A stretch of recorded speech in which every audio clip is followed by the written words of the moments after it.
On Christmas Eve, a family noticed their elderly neighbor carrying quiet grief and loneliness. Though they barely knew him, they welcomed him into their home so he wouldn't be alone that night. They shared food, warmth, and quiet company, enough to make the night feel less lonely, asking for nothing in return. The next morning, a man in a suit arrived at their door with a notice that carried unexpected news. What followed revealed a truth the family never expected. The kindness they showed the night before would quietly change their future.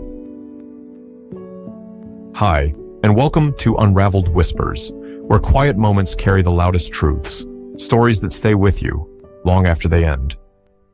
Let's begin. The dining table was ready, the food still warm.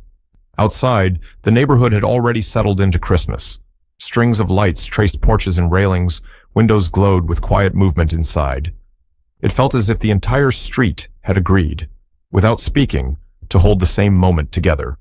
Every house glowed, except one. The house next door sat dark and undecorated, its windows empty, its porch light off. No wreath, no flicker of light, just stillness. Lily stood near the window, arms folded, staring out. She didn't point right away. She just kept looking. "Dad," she said at last, "did you notice that house?" Daniel glanced up from the table. "Which one?" She lifted her chin slightly. "Next door, there's nothing, not even a porch light." Emma stepped closer, wiping her hands along the side of her sweater. "Oh," she said quietly, "that one." They stood there together, the contrast hard to ignore, the warmth of their own house behind them, the glow of the neighborhood stretching outward, and that single dark space sitting untouched among it all. "That's Mr. Harris," Daniel said after a moment. Lily turned to him. "You've talked to him?" "A few times," Daniel replied. "When we moved in, he's polite, keeps conversations short." "He lives alone, right?" Lily asked. Emma nodded. "As far as I know." Lily looked back toward the window. "It just feels wrong." Emma raised an eyebrow. "Wrong how?" "Like he's pretending today doesn't exist." Daniel shifted his weight. "Some people do." "On Christmas?" Lily asked. Emma glanced back at the table, at the food waiting for them. "We don't know his reasons," she said, "and we don't really know him." "That's because we're new," Lily said. "Doesn't mean we shouldn't care." Daniel studied her for a moment, the seriousness in her face impossible to miss. "What are you thinking?" Lily hesitated, then said it anyway. "We could invite him." Emma turned fully toward her. "Invite him? Lily, he's not a friend. He's a neighbor we barely know." "I know," Lily said. "That's why it matters." Daniel didn't respond right away. He looked out again at the dark house, then back at Lily. "You understand he might say no." "That's okay," Lily said. "At least he won't be sitting there wondering if anyone noticed." Emma crossed her arms, conflicted. "And if he feels uncomfortable?" "Then we back off," Lily said. "No pressure, just an invitation." The room fell quiet. Somewhere nearby, a clock ticked steadily, filling the space between them. Daniel exhaled slowly. "We can ask," he said. "That's all." Emma hesitated, then nodded once. "All right, but we respect whatever he decides." They slipped on their coats and stepped outside. The cold air felt sharper now, the street quieter as families settled into their evenings. Their footsteps sounded louder than expected as they crossed toward the dark house. Daniel knocked. After a moment, the door opened. Mr. Harris stood there, surprise flickering across his face, before settling into something guarded, but not unkind. He glanced past them briefly, as if checking for something behind them. "Yes?" he asked. "Hi," Daniel said. "We're your neighbors. I'm Daniel, this is Emma, and our daughter." Lily gave a small nod. "We were just sitting down for dinner," Daniel continued, "and thought we'd see if you'd like to join us." Mr. Harris's brows lifted slightly. "That's kind of you." He hesitated. "But I don't want to impose." "You wouldn't be," Emma said gently. He shook his head. "My children live far away. They have their own plans now." He paused, his voice lowering. My wife and I used to celebrate. Last Christmas she was still here. No one interrupted. She passed earlier this year, he added. It didn't feel right to decorate after that. Lily stepped forward. You wouldn't be intruding, she said softly. We'd really like the company. Mr. Harris looked at her, then at Daniel and Emma. Behind them, their house glowed warmly, the table waiting. After a long moment, he nodded.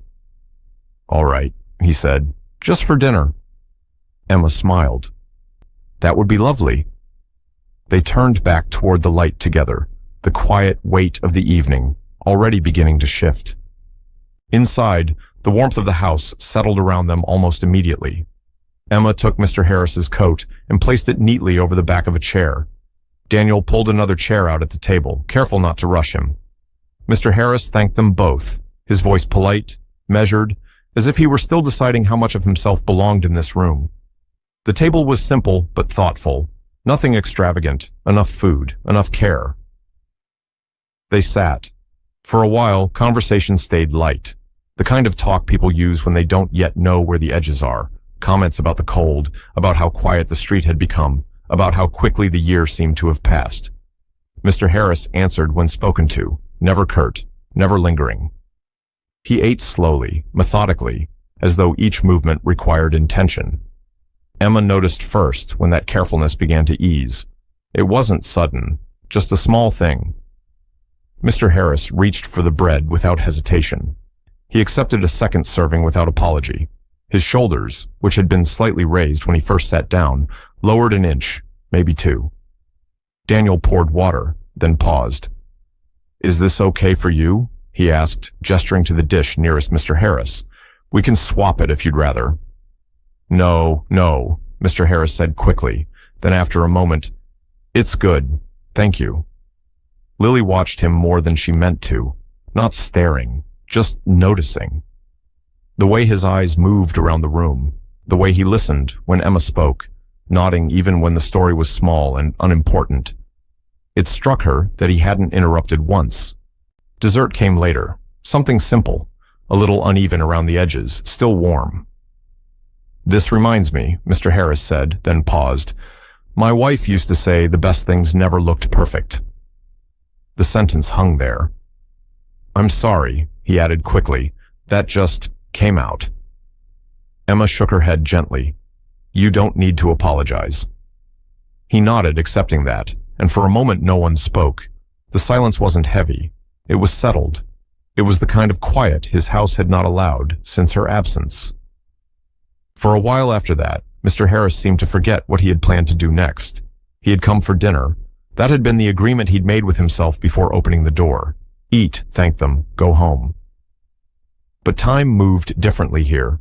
The noise of plates, the low conversation, the simple rhythm of people sharing space. It softened something he hadn't realized had been held tight for months.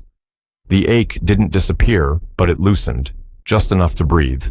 He stayed, not because anyone asked him to, not because he felt obligated, but because, for the first time in a long while, the quiet inside him didn't feel so loud. They moved to the living room afterward, not by plan, just drifting there. Daniel turned on a small lamp. The light softened the space, casting shadows that felt less sharp than the overhead glow had earlier. Emma put on a familiar old movie, something gentle and slow. It played quietly, more presence than focus. Mr. Harris sat back on the couch, hands folded loosely in his lap. Lily noticed his eyes close for a second longer than blinking, then open again. He didn't look tired, just relieved. It's been a while, he said quietly, not looking at anyone in particular, since a house sounded like this. No one rushed to respond. A little later, Lily stood and crossed the room to grab a blanket draped over the chair. She hesitated, then offered it to Mr. Harris. It gets drafty near the window, she said. He took it, surprised. Thank you. When the movie ended, no one reached for the remote right away. Mr. Harris shifted slightly, as if remembering where he was again. He glanced toward the clock on the wall, then toward the window. I should probably head back, he said. His voice was calm, but careful. It's getting late. Daniel stood at once. Of course, Emma rose too, already reaching for the chair where Mr. Harris's coat rested. Lily followed them toward the door, lingering just behind, as if the evening might stretch a little longer if she didn't hurry it along. Emma handed him his coat. "Thank you for coming," she said. "Really?" Mr. Harris slipped his arms into the sleeves, slower now than when he'd arrived. "Thank you," he replied. He hesitated, then added, "It's been a good night." At the door, he paused again. "If you're around," he said, almost casually, "perhaps you could come by after the new year. I don't host much anymore, but—" He stopped himself, offering a small, self-conscious smile. "It would be nice." Emma and Daniel exchanged a brief glance, then back at Mr. Harris. "We'll see," he said carefully. "We may not be here much longer." Mr. Harris looked up. "Oh?" For a moment, no one answered. The warmth of the evening seemed to hold its breath. Daniel exhaled slowly. "I did get work," he said. "Just not what we expected when we moved. The hours are there, but the pay isn't. Not yet." Emma nodded. "I'm still looking. Interviews come and go. Nothing steady." "The neighborhood," Daniel continued, choosing his words, "costs more than we planned for. We can manage for a bit. We always do, but not forever." "We don't want to wait until it becomes a problem we can't fix," Emma added softly. Mr. Harris listened without interrupting. No surprise crossed his face, no pity, just quiet understanding. Lily shifted, her voice barely above a whisper. "We haven't told anyone yet." Mr. Harris regarded her for a moment, then nodded. "Then perhaps," he said gently, "we'll speak again before any decisions are final." They stood there a moment longer, none of them quite ready to end the night. "Thank you," Mr. Harris said again, this time with something heavier behind it. Then he stepped outside. They watched from the doorway as he crossed the yard. The glow from their house followed him halfway, then let him go. His home swallowed him back into its darkness. Inside, the warmth lingered, but thinner now. Not empty, just quieter in a way that lingered. The warmth of shared hours still clung to the walls, but beneath it sat the familiar weight of knowing it couldn't last. Emma moved slowly through the kitchen, rinsing cups that had already been clean. Daniel folded the chairs back against the wall. In the living room, a few small boxes rested near the corner, packed neatly, deliberately, things they didn't want to leave until the last moment. They had done what they could. For a few hours, they had given a lonely man company. They had watched his shoulders ease, heard a laugh surface where none had lived in months. That mattered. And yet, the morning would still come. Today was the day they planned to finish arrangements, to make things official. Emma and Daniel needed to speak to a storage office across town, confirm details they'd been avoiding. Lily had gone out ahead of them, volunteering to pick up a few things they would need for the drive later. No one said it outright, but they all understood the shape of the day. Then, a knock broke the stillness. Not sharp, not urgent, just firm enough to demand attention. Emma glanced toward the front window. A man stood on the porch, shoulders squared against the cold, a folded document held neatly at his side. He wore a suit. Nothing flashy, just practical, deliberate. Official, in a way that made her stomach tighten. "Daniel," she said quietly. He was already moving. Daniel opened the door. "Good morning," the man said. His voice was calm, practiced. "I'm Mr. Collins. I manage the property." Daniel nodded once and stepped aside. "Of course." Mr. Collins entered, wiping his shoes carefully on the mat. He didn't look around much, just enough to understand the space. He placed the document on the table between them. "This won't take long," he said. "I wanted to speak with you before the day got away from us." Emma folded her hands together. "This concerns your rent," Mr. Collins continued. Daniel's shoulders tensed, just slightly. "Your rent for the next 2 months has been paid," Mr. Collins said evenly. Emma blinked. "Paid?" "Yes." He glanced down at the paper, then back up. "In full." Daniel shook his head once. "That can't be right." "It is," Mr. Collins replied. Mr. Harris came by last night. The name landed softly, but it changed the air. He covered the payment himself, Mr. Collins went on. He asked me to give you time, not favors, time. Emma's breath left her slowly. Why would he? Mr. Collins didn't interrupt, but he did answer. I've known Mr. Harris a long time, longer than I've managed this place. He paused. When someone like him speaks for people, I listen. Daniel looked down at the document, then back up. And the lease? Extended, Mr. Collins said. 2 months, same terms, no penalties. Silence followed. Not confusion, not disbelief. Something steadier. I'm not doing this out of charity, Mr. Collins added. I'm doing it because I trust the man who asked. He slid the paper forward with a pen. Just an acknowledgement, Daniel signed. Mr. Collins collected the document, tucked it back into his folder. That's all. At the door, he paused. You have a good neighbor. Then he left. The door closed. Emma sat down slowly. Daniel stayed where he was, hands resting on the table. They weren't settled. They weren't safe. But they weren't leaving today. Outside, the street carried on as usual. A moment later, footsteps sounded on the porch. The door opened again. Lily stepped inside, bags in hand. She stopped when she saw their faces. No one spoke right away. Daniel set the paper down. Emma reached for Lily's arm. We have time, Emma said quietly. Lily's eyes moved between them, then to the document on the table. Understanding settled in, not loudly, not all at once. She nodded.